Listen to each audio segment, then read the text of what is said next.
Now, this will be the biggest speech of Tim Walz's career. We have live team coverage for you from the Windy City. NBC 10 political reporter Matt Pritchard has a look at Walz's service to our country and why he's being criticized for it. Matt, we're going to get to you in just a second, but let's begin with Glenn Jones. Glenn, start us off here. Hey there, Colton. We are now at the halfway point of this convention, and so far Democrats are very happy about the way that it's going.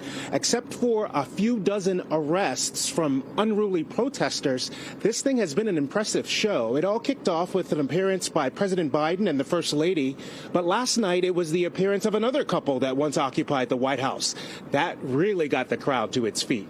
Yes, we're talking about the Obamas. This is home turf for them. Both spoke, tossing their support behind Kamala Harris and her running mate, Tim Walz. Who will fight for me? Who's thinking about my future, about my children's future, about our future together? Donald Trump is not losing sleep over that question. So who do we hear from tonight? It's another big one. Some stars in the Democratic Party, to be sure. Kamala Harris's running mate, Tim Walz, is scheduled to address the convention at 9. Walz was seen doing a walkthrough on stage this afternoon. He is still in the process of introducing himself to the nation, so you can probably expect to hear a lot about his story.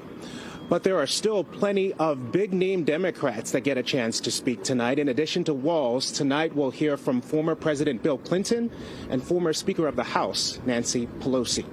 I'm joined now by NBC 10 political reporter Matt Pritchard, live inside the United Center. Matt, a big part of the Tim Walz story is that he's a veteran. For more than 2 decades he served. I understand you've spoken to a few veterans about having a vet on the ticket.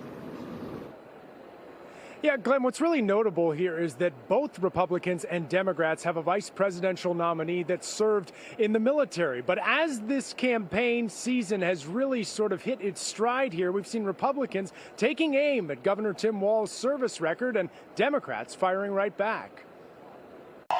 Well, it's a key piece of Tim Walz's identity. I am damn proud of my service to this country. Speech after speech highlighting a 24-year military record. I had the privilege of wearing this nation's uniform for 24 years. Which included support of forward units, but no deployments to combat zones. His VP opponent and fellow veteran J.D. Vance seizing on a 2018 gun control interview where Walz said, quote, "We can make sure that those weapons of war that I carried in war is the only place where those weapons are at." The closest Tim Walz has ever come to combat is when he let rioters burn Minneapolis to the ground. Governor Walz has since said he misspoke. Some Massachusetts veterans and military family members believe Vance is the one in the wrong. Not surprising, but definitely upsetting. I mean, anybody who served is somebody that we should be valuing and holding up as an example. J.D. Vance is following in the footsteps of Donald Trump. Congressman Seth Moulton is a Marine veteran who served 4 tours in Iraq.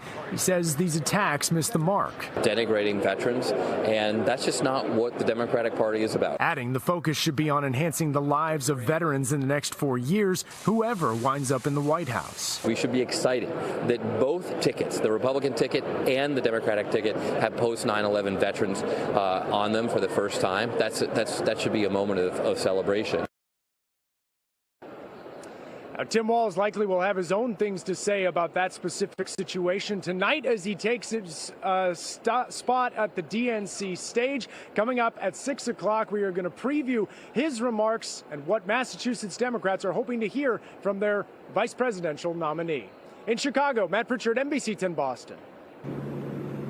All right, Matt, we'll see you shortly. That's all for me right now. I'll be back at 5:30. NBC 10's Darren Botello and political commentator Sue O'Connell join us for a look at how the positive vibes at the DNC could help sway undecided voters.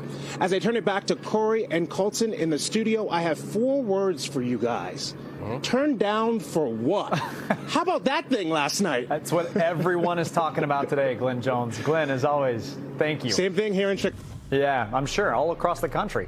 Hey, just a reminder, NBC Tim Boston is your station for coverage of the DNC. Glenn, Matt Pritchard, and Sue O'Connell set to be joining us throughout the end of the DNC tomorrow night. You'll be able to catch their live reports and Sue's commentary both on air and online at NBCTimBoston.com. And a quick reminder, be sure to tune in tonight for Tim Walz's speech at the DNC. NBC News will be providing special coverage, all led by nightly news anchor Lester Holt. It begins tonight at 9 o'clock again right here on NBC Tim Boston.